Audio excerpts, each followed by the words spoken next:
Hi guys, ఈరోజు మనం చపాతీ ఎట్లా చేయాలో చూద్దాం. ఫస్ట్ మనం పిండి నానుకొని ఇట్లా ముద్ద చేసి పెట్టుకోవాలి. నెక్స్ట్ పిండి తీసుకొని ఇట్లా నేసుకోవాలి. దాని తర్వాత కొంచెం లైట్ ఇట్లని ఆయిల్ తీసుకోవాలి. ఆయిల్ తీసుకొని కొంచెం వేయాలి, ఎందుకంటే మంచిగా ఉండాలి కాబట్టి. ఫ్రంట్ ఇంకా బ్యాక్ కూడా వేసుకోవాలి.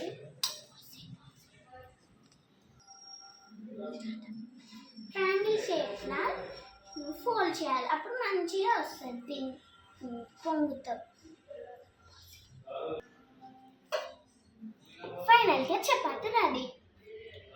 ఇప్పుడు నెక్స్ట్ ఇలా వేయాలి, అలా వేస్తే మంచిగా కాలుతుంది.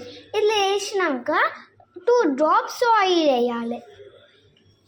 ఆయిల్ వేయకపోయినా ఏం కాదు, ఇట్లా తీయాలి, బ్యాగ్ తిప్పాలి,